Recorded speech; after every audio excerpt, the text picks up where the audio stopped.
make sure you're actually capturing all that beautiful footage. Mhm. So, as I normally start, I am here with Rotor, and I just want to say thank you for. I appreciate that we finally get to do this.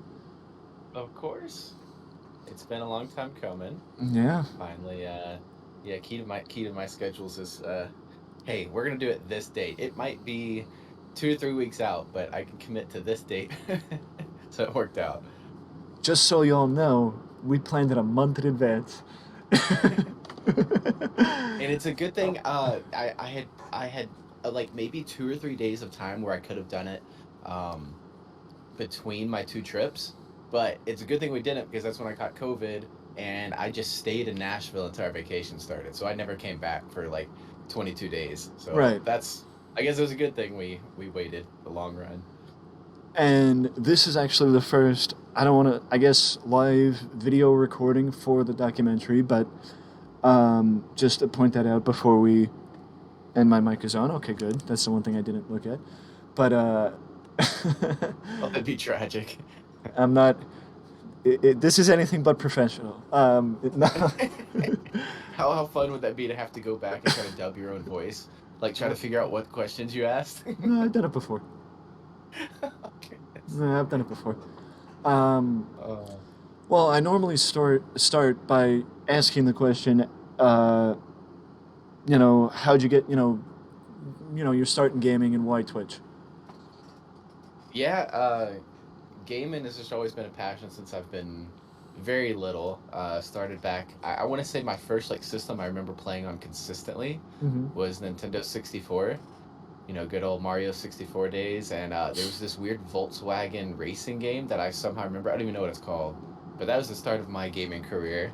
And really, it's just been a way to keep up with friends. I love it being in the military and moving every 3 years.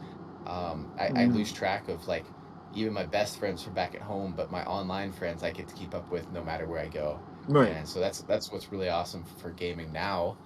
Um, I'm also a very competitive person, so that's why you'll always see me on multiplayer online games. I don't get as involved in like the single player games, even if they have great stories. Mm-hmm. And then the streaming aspect of it really started back in 2018 when I had a buddy that was part of our like core gaming crew, and he worked on oil rigs, and so he'd have week on, week off schedule. And the only reason I hit the live button was so that he had Wi-Fi out there or something while he Right. was on shore, but still like out at the oil rig. However that works, either way, he could see us gaming and still be a part of the crew during his week off. So that's the only reason I hit live, and it sort Mm-hmm. of became just a hobby, on the Right. side, a chance to connect with people, good friends, meeting you, meeting the chefs, meeting Quick, like just you know all about the streaming hype, so. Mm-hmm. Oh yeah. Um, Well, I mean, I was gonna save it for later, but I mean, it makes it. It's probably something to get in right away that your stream is a little bit unique from other people because you do the monthly charities. Yeah. Now, I know Tech has explained it to me once or twice, but for those who may not know, do you take any like payoff from Twitch, or does everything go to the charity? Like, explain that aspect of your streaming for those who may not know about it. Yeah, so the way I do it is 100% of the subscription profits go back into the charity each month. So I do it through a program called Tiltify. Mm-hmm. I really like that program because it immediately like shows my contribution. I think it just makes it a little more, it puts a little more integrity to it as opposed to saying, "Oh, I'll count up the subs this month and donate at the end." I like being able to do it right in front of you guys and like, "Hey, there was just a 5 sub train. I'm going to multiply that by $2.50, which is what I made from those subs, Mm-hmm. and donate it live on stream." So that's why I like doing it that way. Right. Yeah, it's fine. Okay. Um, let's see, but back to it. The bits go into like upgrading our stream, Mm-hmm. and basically all the components we have in the back are through a lot of it through the bit programs, like the Elgato Stream Decks, the lighting and everything. We've been able to do lots of upgrades because of the support for the stream through bits. But Right. that's kind of differentiation of the support that comes, whether it be through subscription bits and how we use those. Right. Right. Yeah, I see what I presume a cupcake representing the chefs, huh? Yes, absolutely. They were able to support us for a very long time. Man, they support us for a year and 2 months and doing another dollar per subscription. And that that was just absolutely phenomenal. And they still hold that they might not do the dollar matching at the moment, but they're still like 99% of the gifted subs because they are passionate about what we do. We love supporting them as well. It's been an awesome partnership with those guys. Super charitable, awesome people. We actually, on our vacation, we got to go and meet them. So we extended our trip in Gatlinburg and went over to spend a few days with them, and that was phenomenal. I mean, I can imagine. I mean, it's well. I mean, that's actually opening to to a good question. Like, is Hmm. it like I don't want to say surreal, but like a an experience meeting people that because you met the I presume you met the chefs online, right? Yeah, I've had two different instances of meeting people. The first one was my friend Gobert. We've gamed since I was in high school, like early high school. We gamed for about 10 years, and then when I was stationed, no, I went back temporarily to Alabama for one of my trainings, and I got to meet him. But that was for only like a few hours. Super cool experience meeting someone you've gamed with for so long. But then the chefs were different because we've known each other for about a year and a half, but very intertwined, both through the charity work, through just hanging out on Discord and gaming and everything. And we actually got to spend a total of 3 nights with them. We got there late on Thursday night and spent all the way through Sunday. And yeah, it's phenomenal. It's so funny because you tell friends and family that, hey, this is what I'm going to do. I'm going to meet a gaming buddy. Like, have you ever met him in real life? I'm like, no. They're like, wait, you're staying at their house? Yeah. Like, it sounds really weird to people, but Yeah. then you think about it, and I tell them, I know the chefs, what's going on with the chef's life, how their bakery's doing, how their relationships doing, how like just it, how life works for them than I do my best friends at home. Because we're not calling up and catching up Right. every single night, but I'm gaming at least every other night and talking to everybody. So I think Right. that's one thing that's kind of special about those online relationships Well, is yeah. I mean, it's you can like meet up. It's yeah. just normal. Right. You know, it's like Lyle said. A kid from Mississippi knows people from you know England and Australia and all Florida and California and I mean I for one never expected to have friends in Texas or California or England or Sure. it's the advent of streaming that allowed for that avenue to open up. Yeah. Yeah, it makes total sense. I don't know if I have too many we've met people through chat internationally, but Right. I don't know if we have any like consistent guys I game with or anything. Do you? Uh, People I've met internationally or just consistent people I game with. Consistent you game with? It's that just the way you said it, Yeah, I no, thought I that. have, yeah, I have I have people internationally I consistently game with, yeah. That's sweet. Hmm. I guess we do have someone in Canada. I guess that counts. Same So, continent. so do I, yeah. Yeah.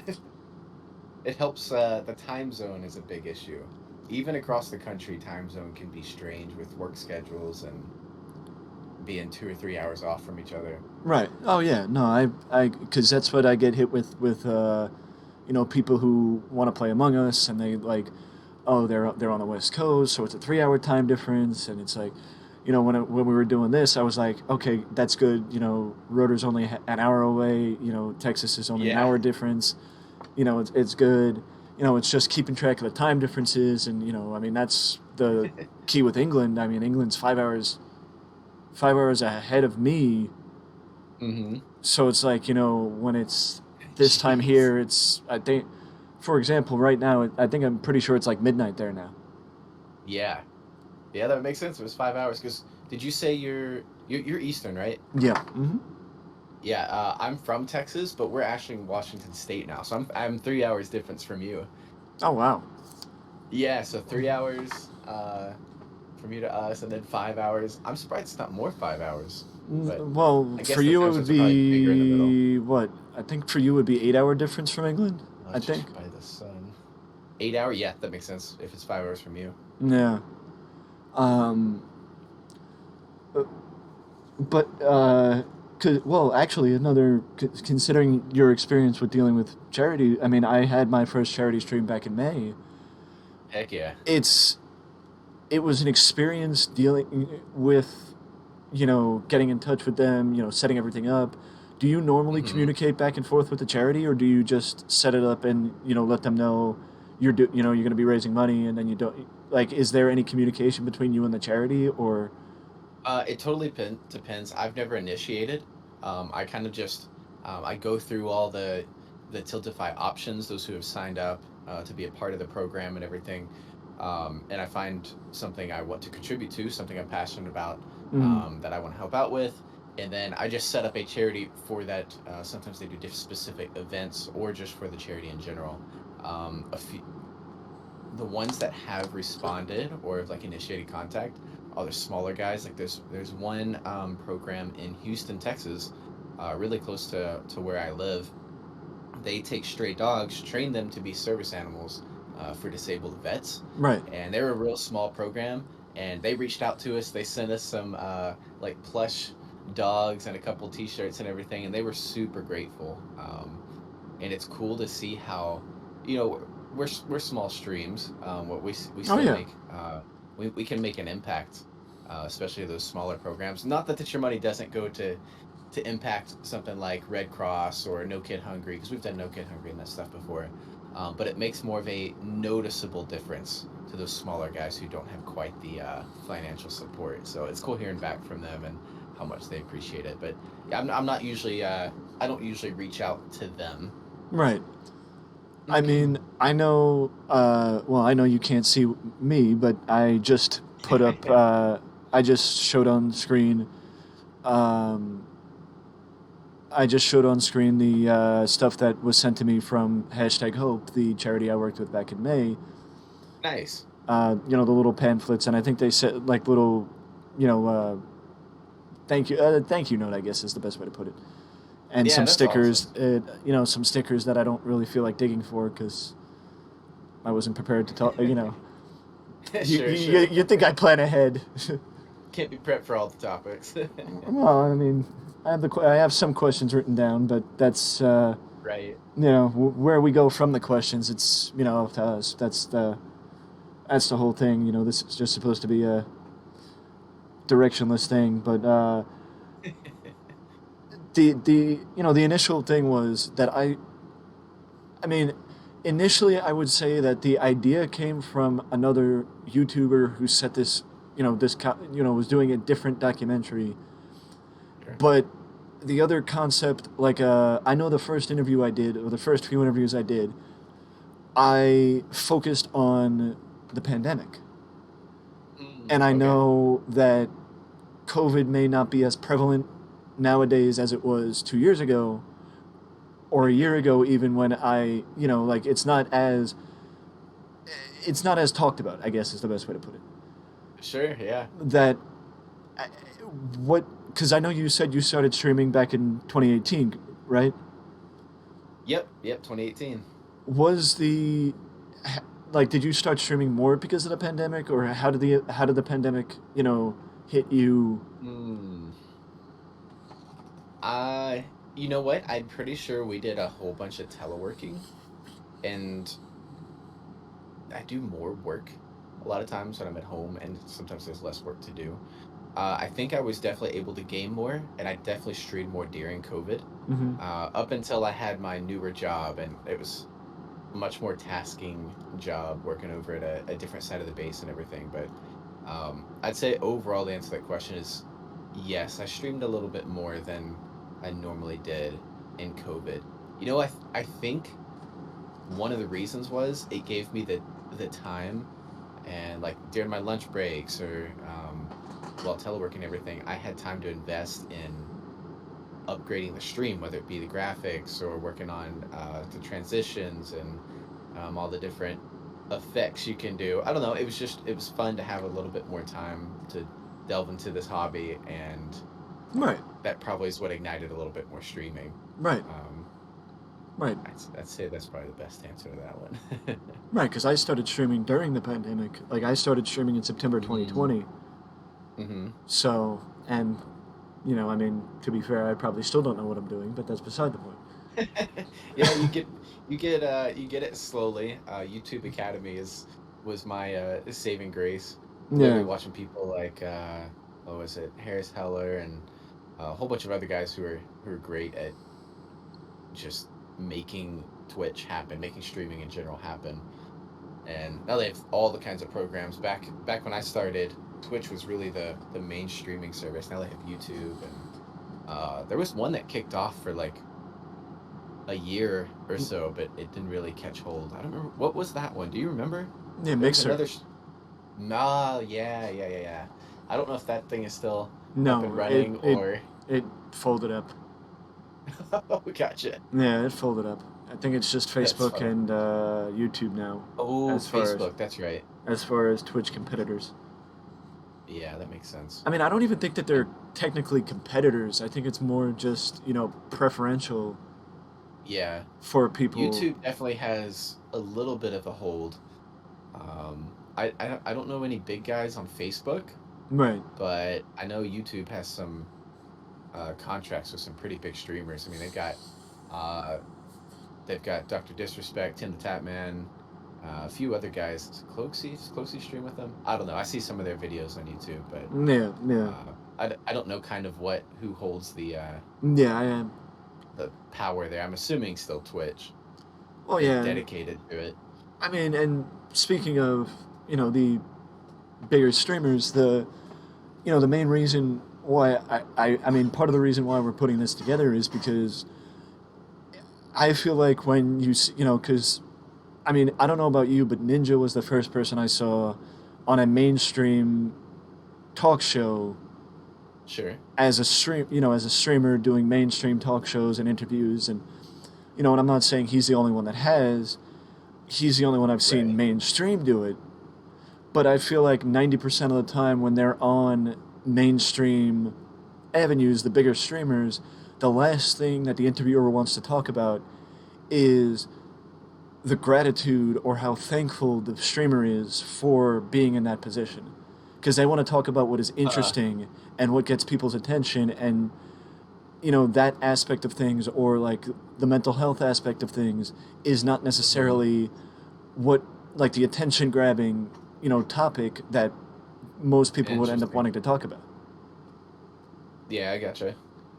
And I'm not saying that the big streamers um, don't want to talk about that stuff, but in some cases they sound disingenuous, and they're just saying it Mm, because they feel like they have to, or they don't mean it, and they're called out 90% of the time for being disingenuous. But right. it's like I guess the question is, when do you think somebody crosses that threshold, and do you think that do you think that it's something that it should still be a part of an interview, and that people in the media just don't look at it that way because of not, I don't want to say not doing research, but like maybe doing research on the topics that are traditional for interviews and other topics are not traditional for interviews? Uh, I guess I don't completely know what you mean. So you're asking like where crosses the line of what topics to put on and the ones that are Well, usually it's like overshadowed or well, I guess the simple question is, do you think it is that, like, do you think that most media interviews focus on just traditional interview questions as opposed to trying to go the extra mile with questions like Mhm. mental health, gratitude, yada yada yada, because they don't Gotcha. want to talk about some sensitive topics. I guess that's possible. Um, I guess it depends what type of interview too. Like if you're just if you're just trying to do an interview with a person, get what their basic stuff is about, I guess it makes sense not to dive in that deep. But like if you're going into a series of videos where you want to talk into those uh, specific struggles and everything, it does make more sense to handle those there. I don't know. Um, I Well, guess there's lots of factors there, like how long you have, who your audience is. no, But I see where you're going. And yeah, that makes sense. I guess not everybody can be Sean Evans. Yeah. This is usually when I would, segue into a Sean Evans quote of, this is the part of the, this is the part of the interview where we go to the guest's Instagram and it's called "Explain That Grant," Oh yeah, that could be funny. Good thing my all my socials are pretty explainable, I think. I hope that's when you pull up one that I wasn't expecting. I was gonna say, like maybe maybe I actually should start doing Yeah. that. um, well, I get like specifically to you, like, because I know you've been streaming. Have you taken hiatuses, or because I know some streamers do take like not work related hiatuses, Right. like But just from gaming or like streaming? from streaming, like where game in your personal time, but you're not streaming because you're burnt out or you needed a break, Sure. or have you taken, have you taken any hiatuses? Speak to that a little bit. I have not. I get plenty of breaks just from my work trips in the first place. So I'm usually gone at least a week out of every month uh, for my job. And of course, we take, like, I was just gone for 3 weeks. I Right, don't, I think someone who is more full time and like instead of more of a hobby, but more of what they're actually trying to do with Twitch right, and streaming, I think probably lends itself more to needing those breaks. But for me, I don't treat it much differently than I do actual gaming. Besides, just chilling and talking with right. people. So I haven't felt the need for that break, but I would totally get it if it was more than what I do, Well, I as mean in that. like just Right, gaming every other night. And right, I do have nights every week that I'm gaming and I don't stream, and I think that's good too. right, Because one, you're focused on the guys you're gaming with, um, those relationships and everything, rather than somewhat dividing your attention between both entertainment and just interaction with the people you care about in Twitch, and then the guys you're gaming with. So I think it's important to have both, but I've never felt the need for a break. I've known at least two or three people though that spend more time on Twitch and that have felt that pressure and been like, "Yep, I need a break. I'll be back next month." right. That was actually my next point. That it depends on the mindset Mm-hmm. if you need a break or not, because I've been asked by at least one or two streamers about burnout, Mm-hmm. and if I've suffered from burnout yet, and it's like I've suffered from game burnout, but Sure. not streaming burnout. Yeah. Yeah. I think it totally depends on the individual and how much pressure they take from streaming. Right, And for me, it's the same thing with gaming. Some people will absolutely rage when they're gaming, things aren't going well. For me, it's relaxing. Uh, it's never putting me in any kind of rage right. or I agree. pressure or so. I'm assuming streaming can put different levels of pressure on people too. And if it's someone that Right, you get all antsy about, oh crap, am I doing exactly what I need to on stream and everything? That's going to build up and right, uh, be a little bit more intense than how chill I'm able to take it, I guess. right. Yeah, yeah, yeah, yeah. Makes sense. Um, well, I mean that's the thing, and it's like because um, I've been known to go the more relaxing route with games. Hmm. I know you, Like what games you play? right? Mm, Like Power Wash Simulator, Stardew Valley, sure. Tetris, games like that. I mean, to Hmm. a point, I would say Among Us because Among Us isn't exactly a competitive, intense game. Then you look at, It can it can get intense depending on who you're playing with, but I get what you mean. It's not like a you know, super stressor game. right, It's more of a you know, fun stressor you look at sometimes. Courage JD and, those guys playing Among Us, they're yelling at each other, Yeah. ruining friendships. But, you, on the other hand, have Call of Duty. Yeah, which that is a game that people rage on, Mm-hmm. and for sure. And I don't know, it just has never been that way for me. I Right. enjoy the competition, and if I get killed, Now, it's something to improve on. It's nothing to rage about. right. The one point that I have with Call of Duty is I don't have the in-game mics on for other people because I don't trust Call of Duty. Oh, as in like My to party is hear. turned on, but every other person in the game, they're automatically muted. Gotcha, gotcha. Uh, Man, yeah, those lobbies can get interesting. I personally love hearing death comms. I think they crack me up because you hear so many people that are taking it personally Right.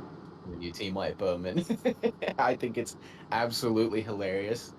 Um, but definitely when you're in the like just multiplayer lobbies playing Call of Duty, that can get a little toxic, Right. and that's when most of anyone that's not like in my party is probably getting muted too. So I probably identify with what you're saying more in multiplayer Right.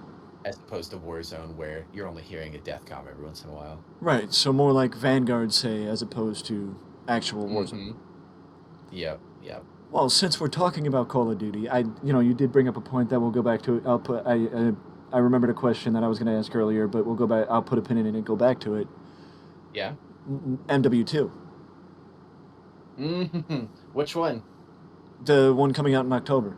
The new one, dude. I'm pumped for it. Yeah. I haven't been excited for Call of Duty in a while. Um, the idea of going back in Vanguard into World War II, and I just like it feels the same. I wasn't too big of a fan when they did it last time. What was that before that? Cold War.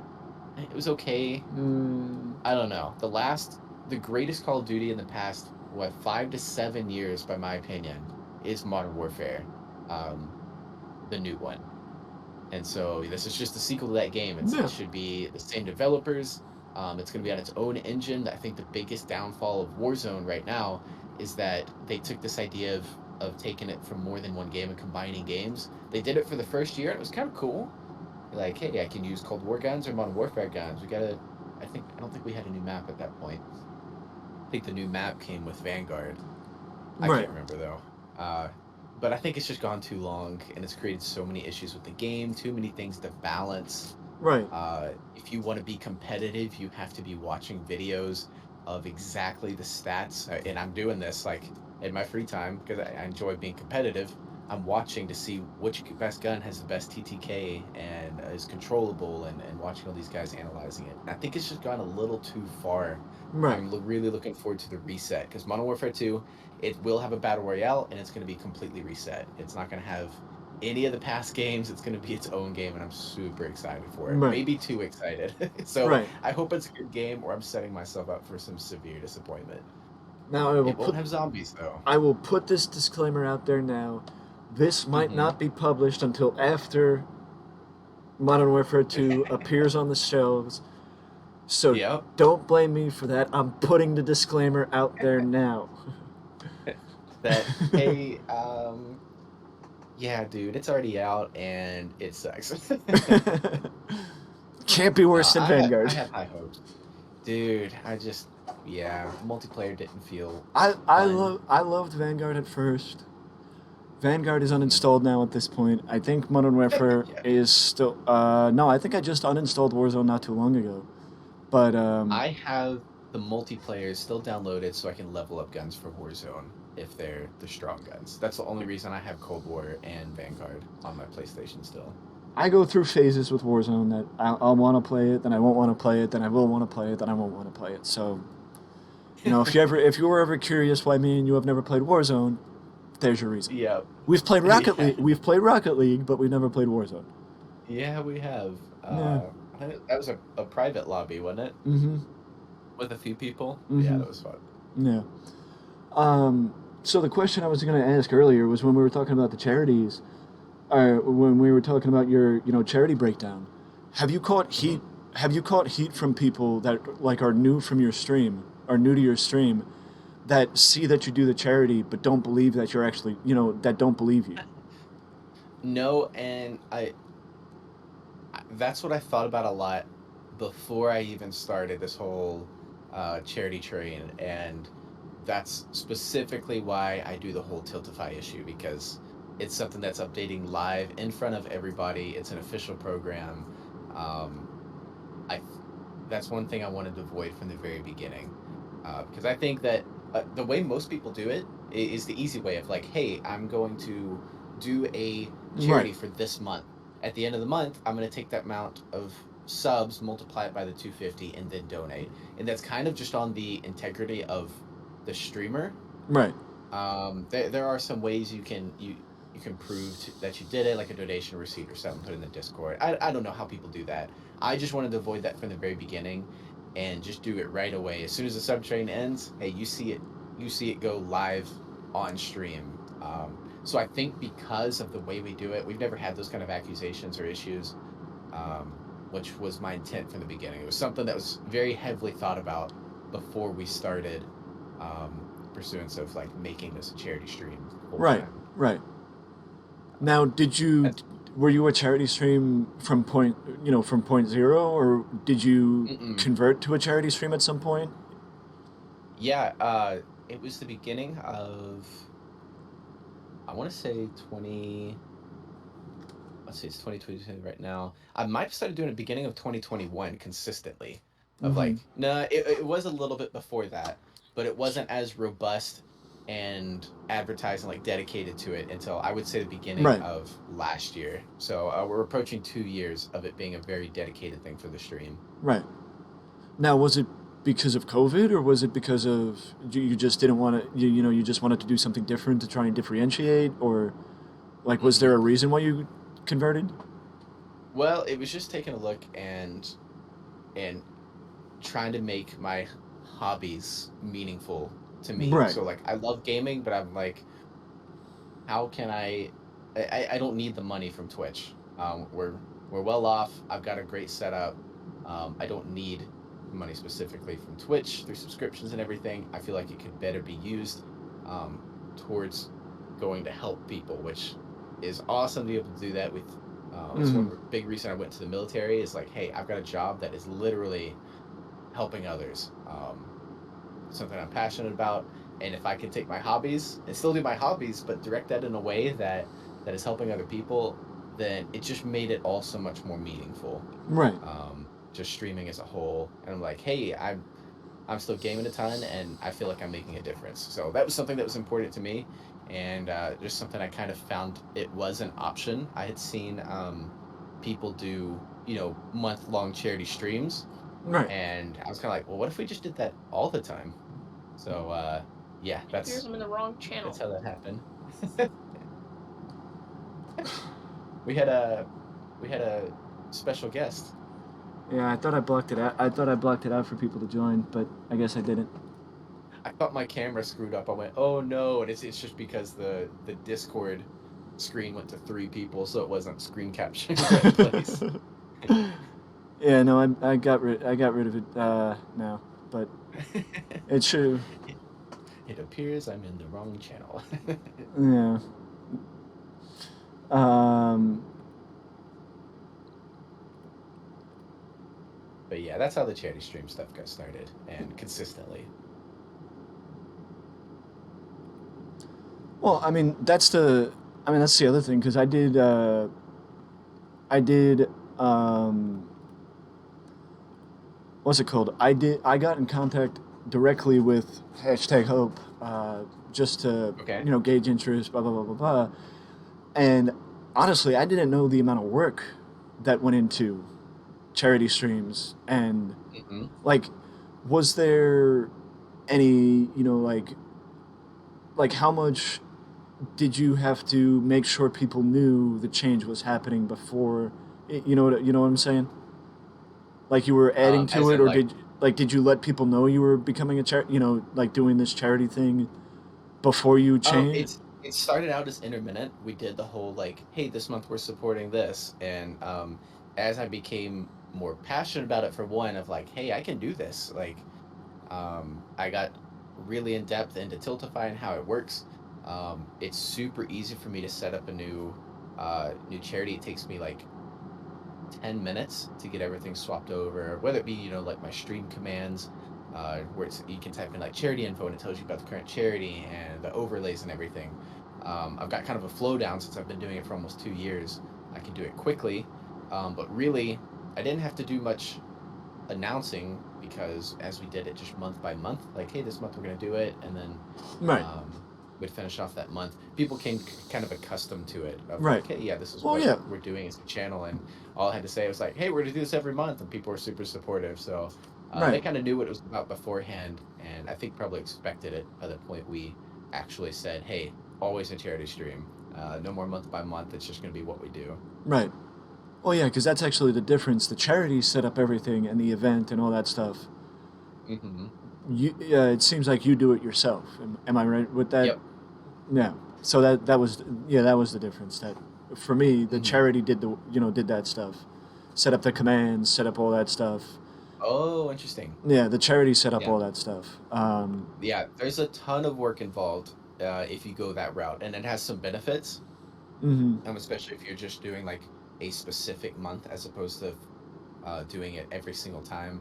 Right. Uh, Doing it through this program just is definitely ease of use. Probably half of my time is no, definitely more than half my time. Most of the time of setting up is figuring out which one that I want to support. And we've had recommendations from the chat, and I just go through and look, make sure it's something we are Right. passionate about supporting. And then the setup's not too bad when you have a program that is dedicated to it. And I think let's see, I think Twitch has a new charity feature. I'm very curious about how that feature is going to work.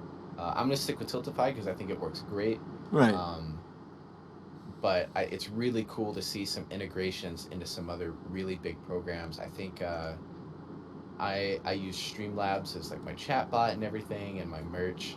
I think they have yeah, I They just opened do. it up. They have a charity section now, so like a whole bunch of people are getting on board with making it easy um, I to will do a charity, and it's if really cool. if the charities that I contacted for other stuff get back to me, then I Mm. will heap heavy praise on the stream. No, I'm only kidding. The Streamlabs charity thing is very easy to navigate, and Yeah, it's and very the good thing is, I've actually supported a charity back home, and they were not on Tiltify, but it was not too hard for them to sign up. So if you've got someone that's like chatting with you, and you have a program that you do like to use, I don't think it's too difficult. It might take them a few hours, right. something like that. But if you have the potential to give them a few $100s or something like that, then they might take that time and go sign up for, like, for what mine back home. They went and signed up for Tiltify, um,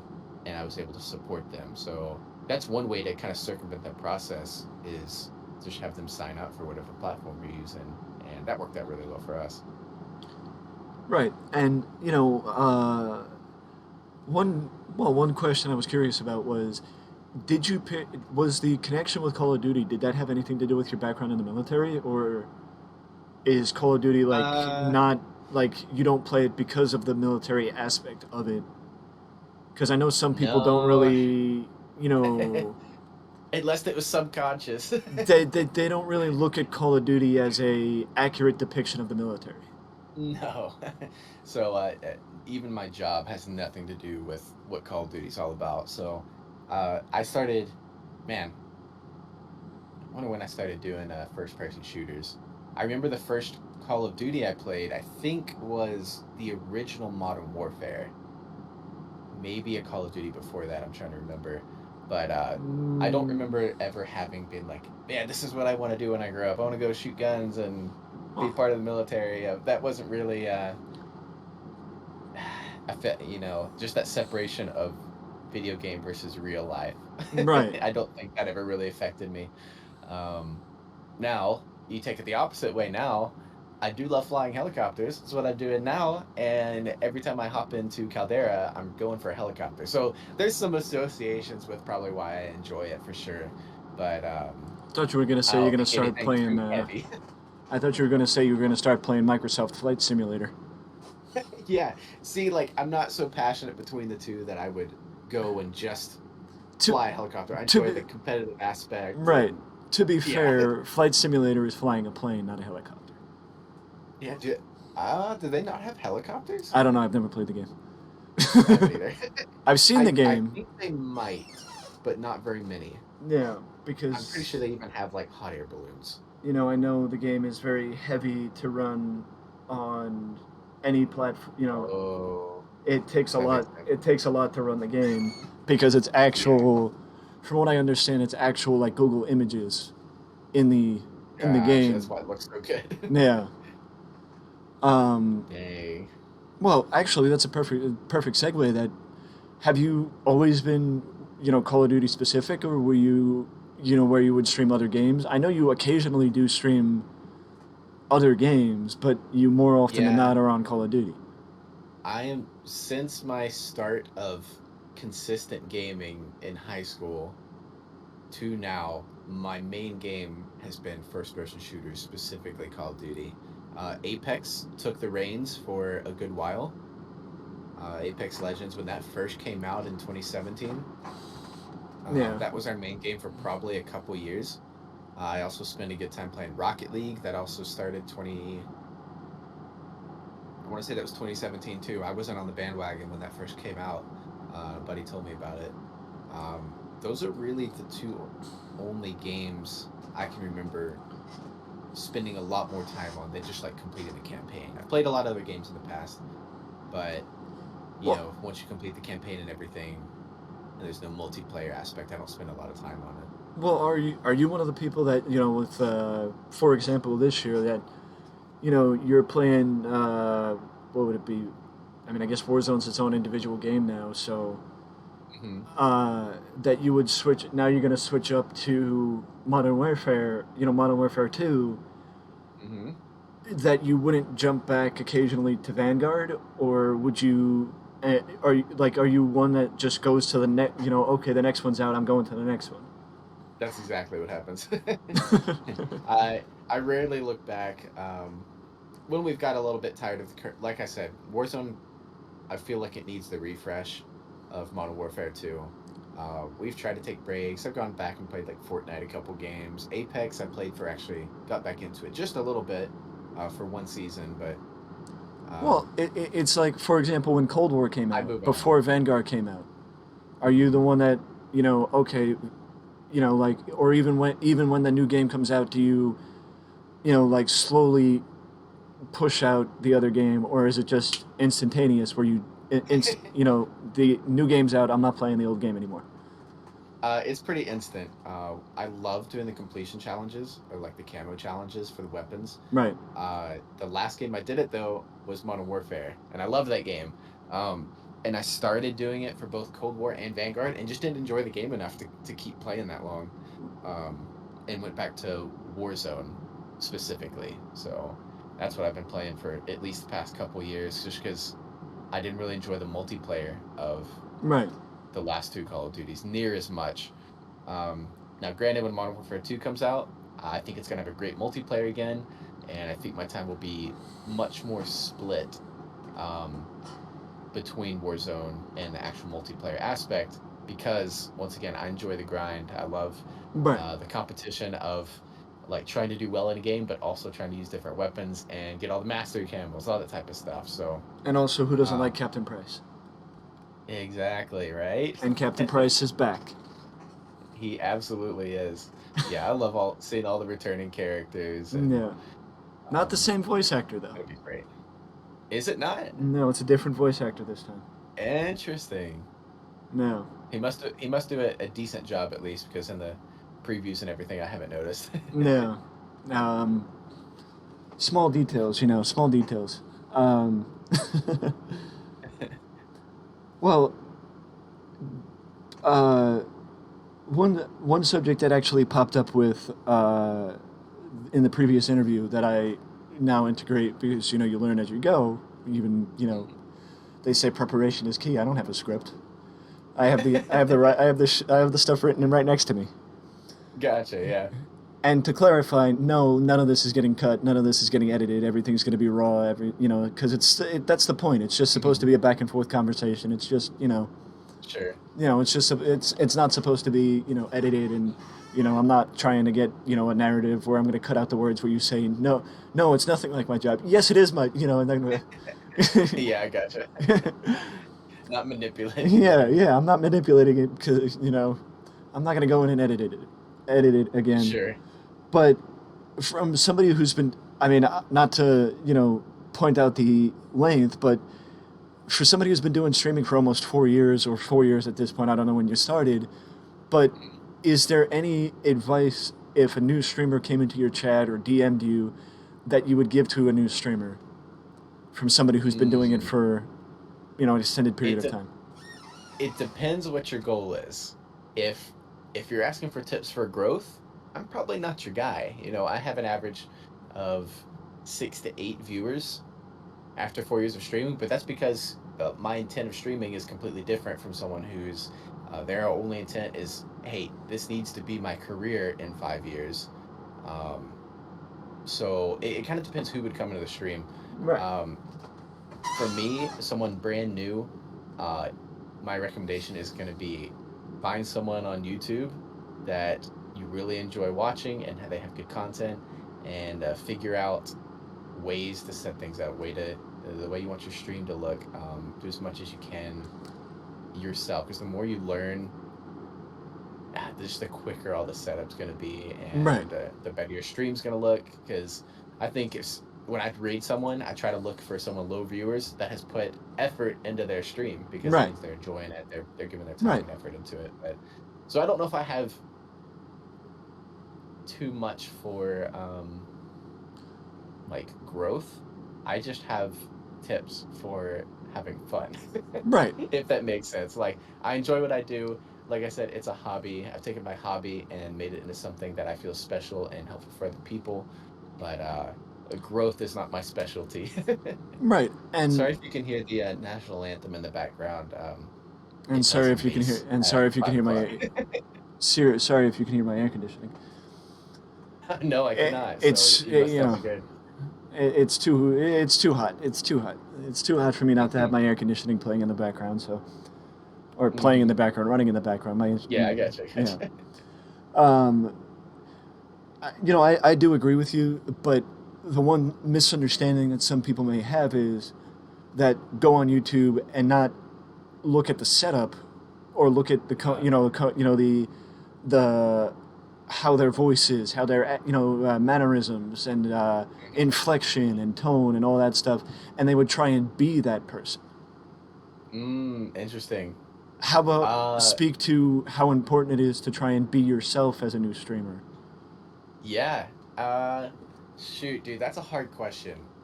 That's a really hard question, because for Wh- someone like me who's very relaxed, and like I said, not this is just a hobby that I've turned into something I'm passionate about. I think there is more value in being yourself. And I mean, you can ask Chef later to see his opinion on this, but I don't feel like I'm too different on stream than I am in real life. Um, However, there are plenty of guys who, like, their online persona is someone completely different. And I think there's a good way and bad way to do that. Good way is someone like Dr. Disrespect, who maybe not my favorite person as a person, but like he's created a character, and that is how he entertains people. And I think that's really Right, freaking cool. right, Um, and I don't think there's anything wrong with that. There are people right, that do that, and there's that form of entertainment and everything. What I think is an unhealthy way of doing that is, like, if I was sitting here as me trying to portray myself as something I'm not. Like, right. he doesn't he's not trying to say, hey, this is actually me. This is my character for online. Um, so I think at the beginning that sounds like a bad thing of like, oh no, you have to be yourself on stream, and I don't think that's necessarily true. But I think you need to like have an element of honesty either way of like, hey, Right. this is either my character for entertainment, or um, or this is me. Like it's one or the other. I think when that gets unhealthy is you're trying to portray yourself. You're trying to be like somebody else, because I think that's where your question was kind of intended on going. Is like, hey, this is who I really like. I need to be like them, and I think that's a total mistake, Right. for sure. Right, because if you're trying to be like somebody who has 1,500 viewers on Twitch already, what's going to make Hmm. them leave that person and go to you? If you're Yeah, already yeah. trying to be that person who has Hmm. all those viewers. Yeah, so I completely agree, because basically, if you have your own character, that's still you. You're Right. being something original. Um, you're not trying to mimic. So for Well, sure. the door that does open is how long did it take you to get comfortable on stream? Um, I don't know. I don't think I've ever had too much struggle with it. I think the biggest struggle, not just being comfortable, it's managing a stream and playing at the same time. I think that's the difficult part. Well, I got used to it So because for the first bit, not to interrupt, but for the first bit, mhm. nobody was there, so I was used to managing the stream because nobody was there. Yeah, yeah, absolutely. Neither one of us are guys that blew up to 500 viewers all at once and trying to No, yeah. interact with all of that. And so I see what you mean. That's probably a really good reason why it wasn't too hard to get used to it, because I started out just streaming for one guy, and there was no intent on growth. Well, I will be honest that I started streaming in September, and I Hmm. probably wasn't comfortable on stream until about February the following year. So Hmm. I started in September 2020, and I wasn't really necessarily comfortable until February 2021. Yeah, I gotcha, I gotcha. Well, Yeah, you it takes a while right, to get used to talking to, um, for one, a chat sounds weird at first, like interacting right, with text, with your friends through text while you're actually speaking. Two, you're probably playing a game, and depending on what game you're doing, it might not be like 100% interaction all the time. right, Um, but with a game like Call of Duty, right, my attention is divided. When I'm in a gunfight, I'm in a gunfight, and then it's just getting used to and getting comfortable with, hey, I'm okay right now. Take a look at chat and be able to have a conversation, until the next time. And it all right, depends what game you're playing. And right. And it's um, the idea of like, well, even as somebody who I have a background on YouTube because I had done YouTube for about 5 years before I started Twitch. But mhm, there's a difference between recording it not live and being live. yeah. Twitch, you're Oh, yeah, that live. makes sense. You know, YouTube, you're not traditionally. Sure. Yep. The other door you opened was when did you get passionate about it? If you could pinpoint a specific time when you got passionate about Um, Streaming or gaming? it. Why not both? What? Gaming, probably. Mm, I want to say like just before high school or something like that, when multiplayer became very commonplace, and the level of competition was there, the ability to play online and everything. I feel like that was kind of making a big leap during that time frame. So I probably say that's when it became much more of a hobby and passion. For streaming, it wasn't something I cared much about for probably at least the first year. Um, and I don't say that in a bad way. Like, I cared about what I did and making good content, but it wasn't something I was looking to grow at all. And now at this point, um, any growth that does happen, why I've put so much into the production, um, also means more charity work. So as soon as the charity work became an aspect of our stream, that's when I started diving into making the best production as I can. Now, granted, with a full time job, I have a hobby, other hobbies that are doing really well on different platforms. Our off-road and adventure channel on Instagram, and our truck. All these things like take up time, and so my attention's kind of split. Right. Um, but probably when the charity work started, that's when streaming became much more of a passion and a dedicated hobby. Now, would you say when you first started the intermittent charity work, or was it when it became more of a full thing where you're doing the charity work that it became that it became a passion? Because you said there were two. There was the occasion when you first started doing the charity work, and then there Hmm. was an occasion where it became it's a full part of the stream. Yeah. Was one Well, more like was the passion level different? Like, did it get higher because of that, or was it did it arrive at that time? yeah, I think streaming was just kind of there at first. Then I saw the idea watching some Twitch streams of like, hey, cool, you can do this month by month. Like, hey, I'll take the time to set it up this month, and that's just kind of like the dose of holy cow, this is cool to do something outside of just hitting live and actually make an Right. impact. And I Mm-hmm. really enjoyed that. So I think that's what kind of grew just doing it. I think we probably did it at least 3 or 4 times, just kind of randomly throughout the year, before I went and made it a full time stream thing. Um, and yeah, it was probably the dose of those 3 or 4 charities that ignited a little bit more of a passion Right. to take the time and um, my resources to make this what it is now. I mean, for me, I would probably say it was maybe I would probably say last summer, Hmm. where I was in a weak place because my PC was going. A 7-year-old Hmm. PC. It was finally on its last legs, and it was either you make the decision, spend the money, get a new PC, or give up streaming. Yeah, I gotcha. And I chose spend the money to get a new PC. Clearly. Yeah, because we're here now. Yeah.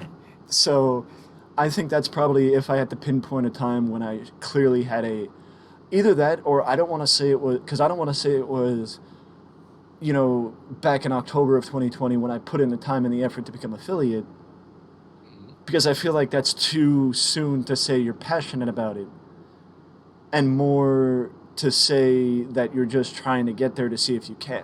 You know what I mean? Yeah, I gotcha. Yeah, that makes total sense. Of just, hey, this looks fun. Let's see if I can do this. Right. Versus, hey, I'm putting all my time and energy in it. Or I would say the charity stream back in May, like you said. But Yeah, like the aspect of doing something for somebody, actually making a difference. yeah, yeah, Um, absolutely. One other thing that I know a lot of new streamers have issue with is Hmm. view count. Okay. But instead of going the route of view count and talking about how you don't care about the view count, blah blah blah blah blah, speak a little bit about how much mindset of if you're focused on the game, if you're just gaming, and you're just Hmm. enjoying the game, that you're not paying attention to you're not paying attention to the other aspects. You know what I mean? Sure. And it's just the mindset you have to be in.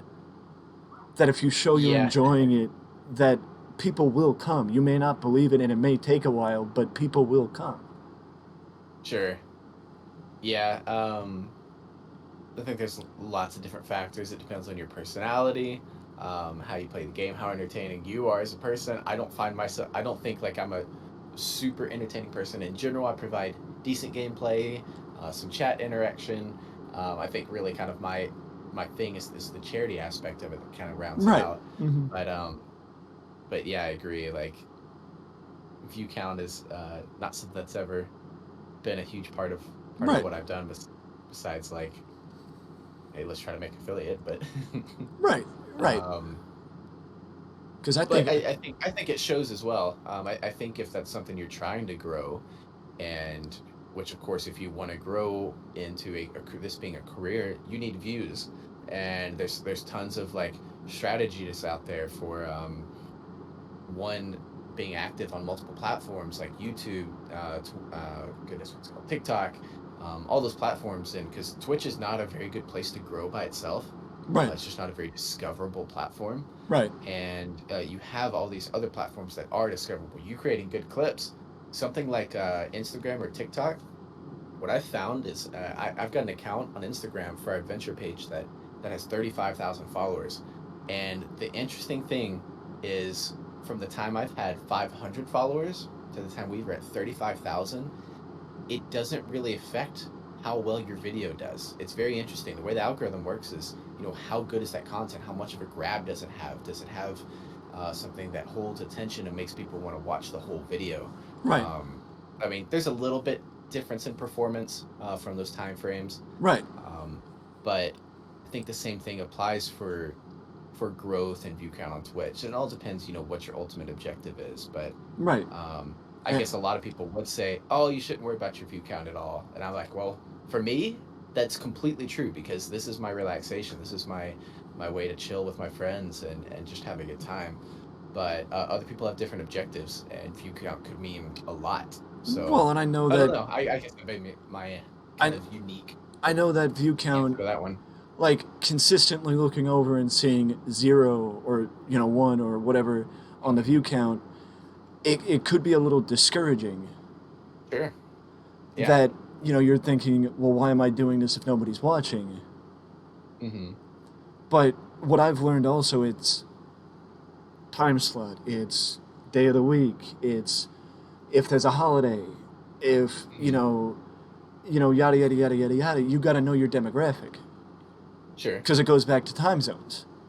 Like That's true. if a lot of the people that are in my are under my demographic as for follower list are on the West Coast time zone, and I'm streaming at 3 o'clock my time, Hmm. that's morning for them, or early afternoon for them.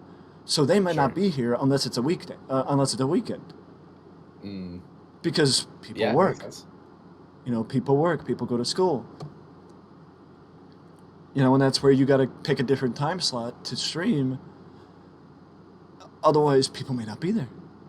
Yeah, there's so many factors. And it's like that's what people who brush off stream and brush off this and brush off that say. Oh, you just go and click live and you just play games for 2 hours. Well, go do something more productive. Did Yeah, did you have I have anybody that seen. Go did you ahead. did you have anybody that uh, like gave you that look when you said you were streaming? Hmm, probably. But when it's just a hobby and I'm having a blast doing it, I don't think really. I mean, if you communicate that passion and the friendships you've made and stuff like that, I think people are a little less confused about what streaming's all about and why the heck would you do it. Um, Fair enough. yeah, but I totally get it. I mean, when you're sitting somewhere with very few viewers, it can be discouraging to some people. But I mean, Oh yeah, there's multiple things involved. One, what's your goal? Two, yeah. what do you consider success, and where are you trying to go with it? So, Yeah, I mean, and that's the thing. It's that's where mindset is so important. And if I haven't gotten to the point yet where I've had new streamers come in and ask me advice, Mhm. but but if they did, I would basically tell them, well, find something that works for you. Find what works for you. Mhm. People think I joke when I say I've just been throwing shit at a wall and seeing what sticks. That's what you got to. That's what you got to do.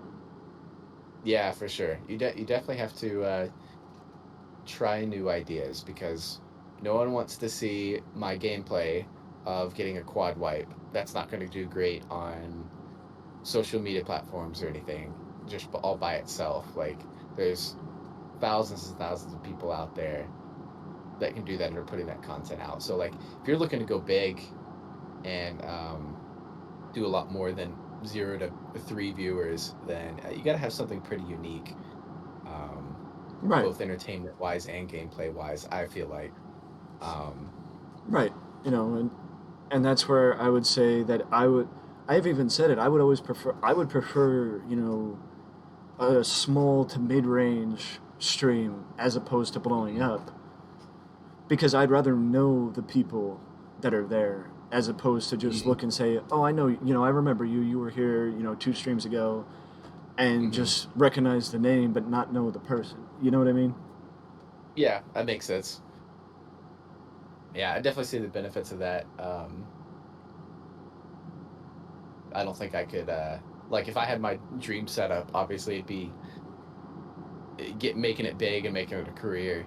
But then again, I don't put in near the time and effort it takes to get there because I focus my effort more on what's doing well as one of my hobbies. My time and effort has recently gone into our adventure channel on Instagram, and that's ended up doing really, really well. So that's kind of why my focus has been shifted in the past 6 months or so of what I'm trying to advance. So like I'm just taking both of these hobbies and being like, I love both of them. Which one's doing well right now? Well, this one's doing really well. So that's what I'm gonna try to put more of my time and effort on. Not like I'm giving up on the other hobby, but it definitely like affects Oh yeah. where I'm trying to put the growth. So Oh yeah, because I know I've been trying to fixate a little bit more attention on Instagram because I've been told, oh, if you post more on Instagram, you'll get more people looking at your stuff and blah blah blah blah blah. That's a lie, but at least for me. But but gotcha. wink wink nudge nudge. I know what to tag with it if I'm promoting this on Instagram. Mhm. Yeah, 35 makes sense. 35,000 people, you say? Yeah, yeah, absolutely. It's doing well. It has nothing to do with gaming. And it's just um, about our fun adventures and our Jurassic Park truck. So and don't worry, to those listening, I would ask permission before I tagged him. I wouldn't just assume that it's okay because it's him. Because I also don't know it. So, but we'll get there. We'll get there. Um, the ironically enough, I don't like being the center of attention, but you want to Mhm. you want to be able to see you want to you want to guess that because I'm hosting an interview segment. Sure. um, with multiple people, but that's beside the point. Uh, the last real main attraction of this was a lot of what affected people in COVID and drove people to Twitch. Because I would love to see the numbers on Twitch comparably from the pandemic, the heavy Mhm. 2020 to now, to see if numbers went down because Hmm. people started going out more when the pandemic started loosening. Yeah. But I know that mental health started having an effect on people during the pandemic. Hmm. If Yeah. you're I don't know the numbers or anything on those, but um, I think I've seen posts and stuff about what you're talking about. well, if you're has that how has Twitch influenced your mental health? Mm,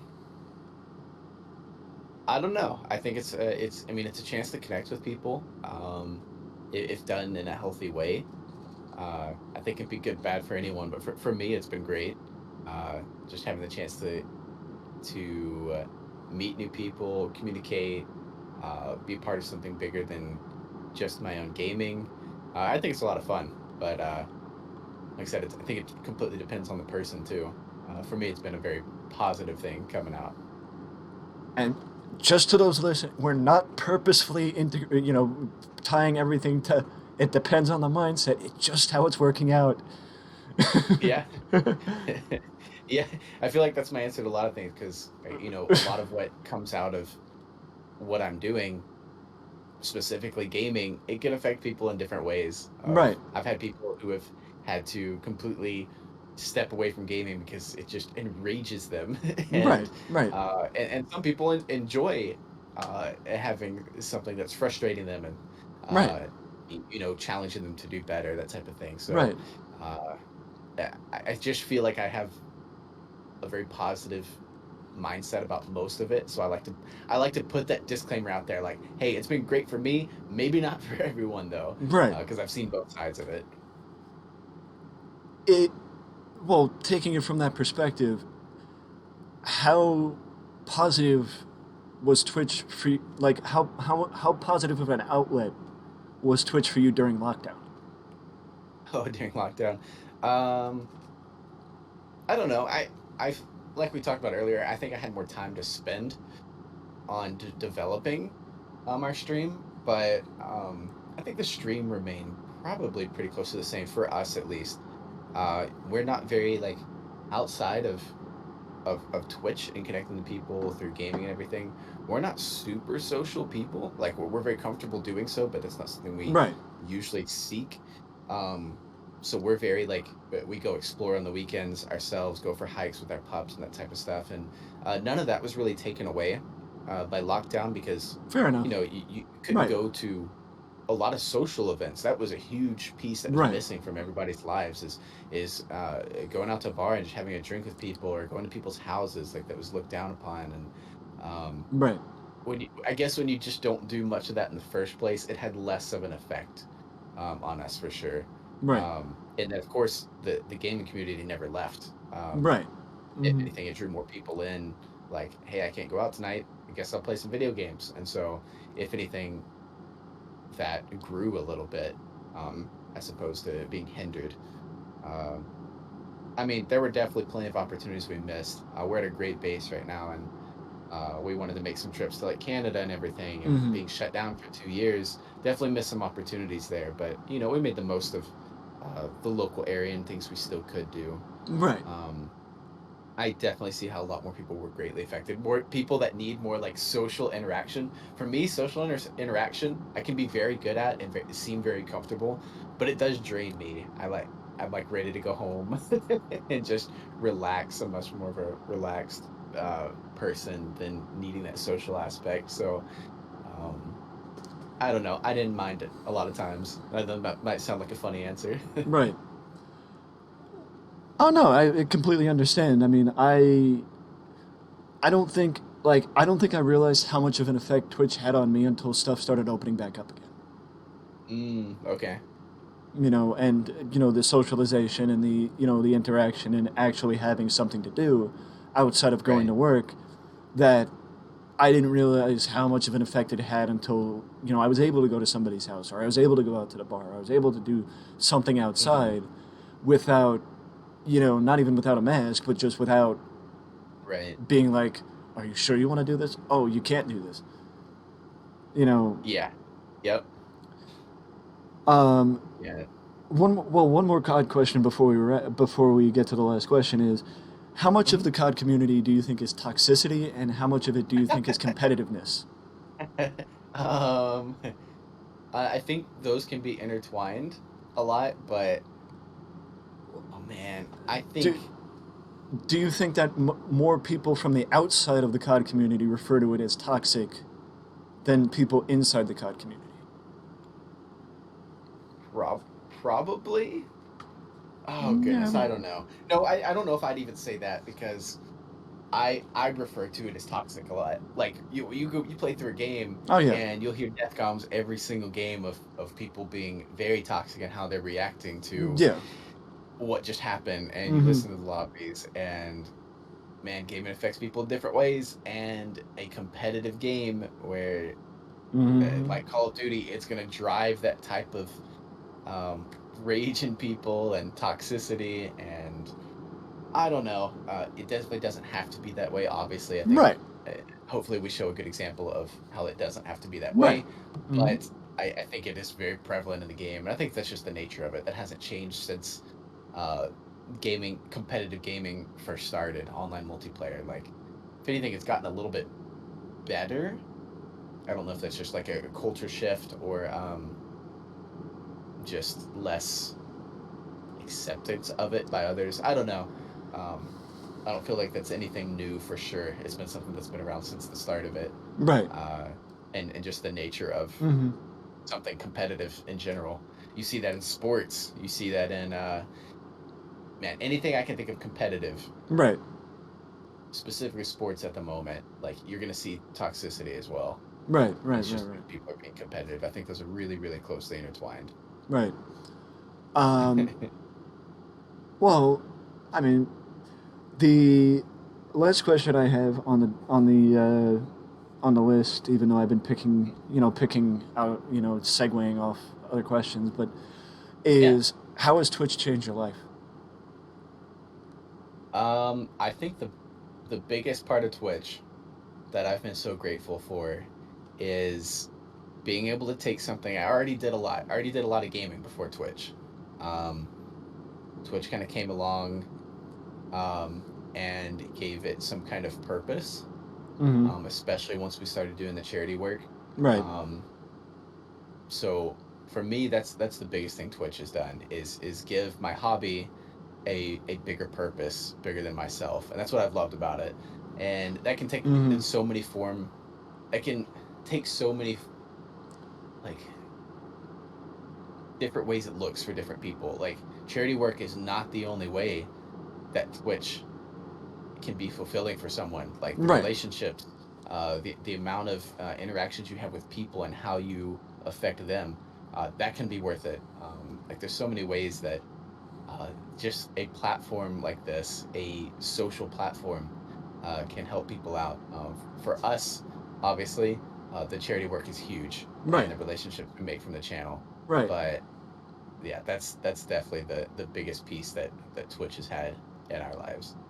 Right. And I can speak to that as far as the fulfillment of just knowing that you know, the one thing that people don't understand is that with Twitch, as a streamer, you're giving people a place to go that may not have Hmm. somewhere to go. Yeah, yeah, absolutely. And you're giving them something to do. And in some cases, it I don't know how you view this, but I think it's freaking surreal that in some aspects, people look at my community as a place they belong. Hmm. And it's like it's weird that I have something where people look at that as like I may not have this in real life, but I belong. I have the sense of belonging Yeah, here. yeah, yeah. It's a pretty cool feeling, huh? Oh yeah. Oh yeah. But Yeah, it definitely will drive you to make things better. yeah, late nights and research and Hmm. watching videos and trying new things and throwing stuff at a wall and Hmm. seeing what sticks. Yeah, absolutely. Well, Rotor, you have made it past the wings of death, and all you. Oh wait, wrong show, wrong show. um, I have to work in some sort of Sean Evans. Every interview I have to walk in. Yep. Sean's an inspiration. He's an inspiration. He's a great interviewer. Yeah, I can tell. I can tell. Yeah. Or maybe I just watch a lot of Hot Ones. But I do appreciate. I appreciate the fact that we were finally able to work this out. I appreciate the Hmm. fact that I was able to be I think I was introduced to you by Tack. I want to say. Oh, okay. I don't think. I mean, it may have been Lyle's, but Lyle's is probably a intermittent party in there. yeah, Are you talking about JS Tactical? yeah. Yeah. Okay. So that might have been Or it could have him, been Miko. Or it Lyle. could have been Miko. Yeah, I consider Tak and Miko just kind of Yeah. the same influence. Well, yeah. I mean, I know you've been around Lyle's, but I don't know if Hmm. Tack was who. Because to me it seems like Tack knows everybody. Yeah, yeah, he's definitely very social and able to connect Yeah, to people for sure. Tack's a presence. Hmm. But I actually forgot about a question I wanted to ask you before we went. Okay. How important is it when picking a mod that you pick the right mod? And what um, would you classify as the right mod? I have four mods. One is my wife. Um, but she didn't really. Yeah, she just said, "I don't really do anything," and that's pretty true. She's not very active on Twitch. Um, my first mod ever was Tanner, and on Twitch he's TT Ender. He is the one that helped me get the streaming set up in the first place. We were at training together down in Texas, and he's the one that got my stream up and running. Talked me through how in the world does Twitch work, what kind of capture card do you need, especially if you're using PlayStation. It's very complicated as opposed to streaming with a PC, and that's one reason he was my first mod, because he knew how things worked, and it's been fun being a part of each other's streams. Hmm. And then we have our two newest mods, the chefs, and they're just someone who we met January of last year, and it became an integral part of the stream, and just building that type of trust, Hmm. and someone that knows what your intent for the stream is, what your intent for how your people are communicating, things that would be allowed and allowed according to what you're trying to portray. Right. Just someone that understands you. Hmm. It's going to be active. It's I don't have any kind of like, you must be at this many streams to be a mod. It's really just a level of trust and personal relationship that drives that status for me. Right. Yeah. Well, yeah. I mean, It I totally depends. You can have so many different ways to choose a mod. I don't know how other people. I don't know if I've ever had that conversation with anyone else. It's just kind of come naturally. Like, yeah, you, this fits you. So. Well, yeah, and but that's the thing. Trust to me is the most important. Like, trust is more important than activity for me as far as Mhm. choosing a mod. Yeah, absolutely. No, but I mean, VIP, it's the same thing, but to a lesser degree. Yeah, VIP is someone I just want to recognize for being here. Right, right. That's yeah. I That's still have pretty to much trust you to act a certain way and carry the ball if a mod's not there.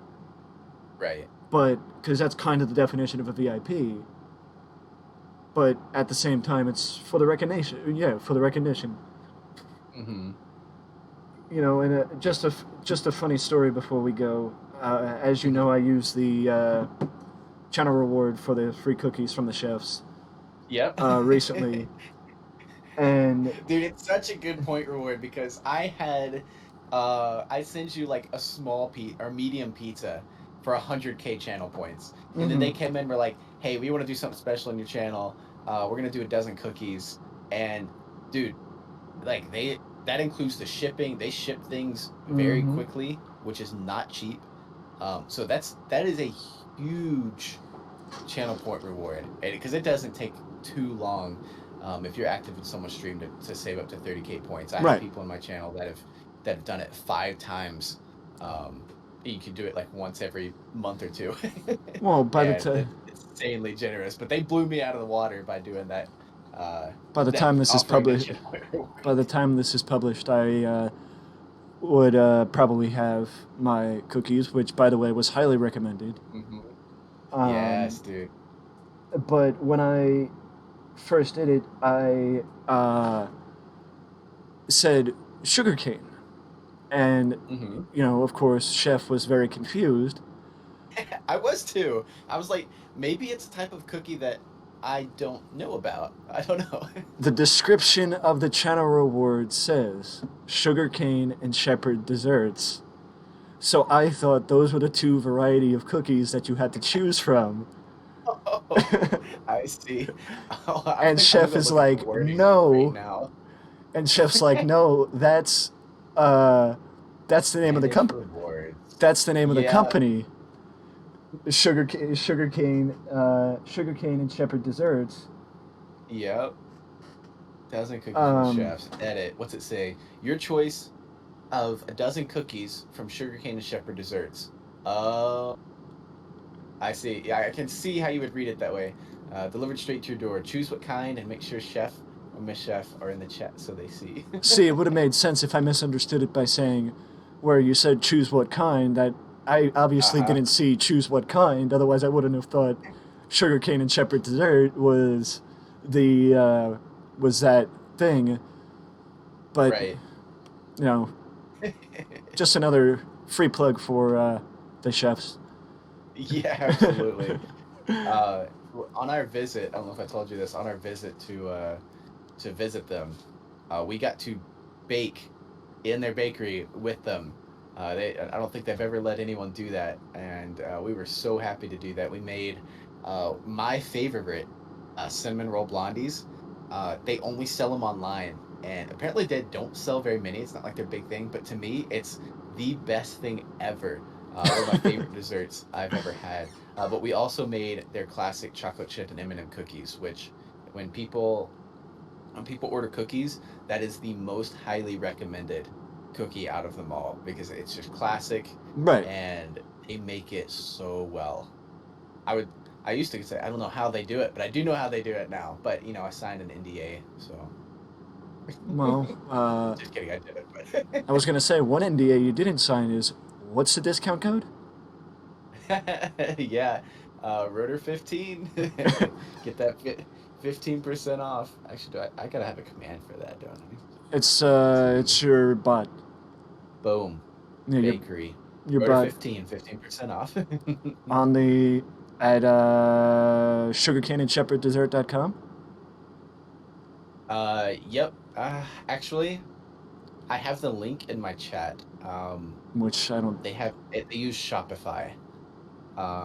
So I don't, you know what? Let me look up right now. It Maybe, it'll be in the description. yeah. I bet Chef will be able to answer in chat before I can even. It'll be in the description. Yeah, The, yeah, the, yeah. That's probably a better answer. the link will be in the description. Um, I have my own link that tracks progress and right, purchases and right, right, everything. right, right. So I don't go to the normal channel too often. But yes, they have their own sugarcaneshepherddesserts.com, and I bet that you can get to the Shopify from there. Or also you can go to twitch.tv/Rotorcraft and it comes up. It comes up in the chat through the Twitch bot or his Easy. Streamlabs bot. Yep, absolutely. And I know I talk fast, but I am talking to Rotorcraft, so put two and two together. It's not like I'm going to direct you to XQC. Right. But we do have to we do have to put a wrap on this because I got work in about an hour. Mm-hmm. So I do appreciate, you A nice know, shift. I do. I do appreciate you making time. I mean, however we got it done. So I appreciate it, my friend. Yeah, of course, dude. It's been a pleasure. Thanks for including me in the video you're putting together. And yeah, it's been fun hanging out with you and both through Twitch and through the few games we've got to play, like Rocket League. It's been good, dude. Yeah, I appreciate, not to be sentimental with it, but I appreciate you being so welcoming into the community and uh, Of course. you know allowing me to have the small part that I do, you know, in the community. Heck yeah, dude. Great to have you.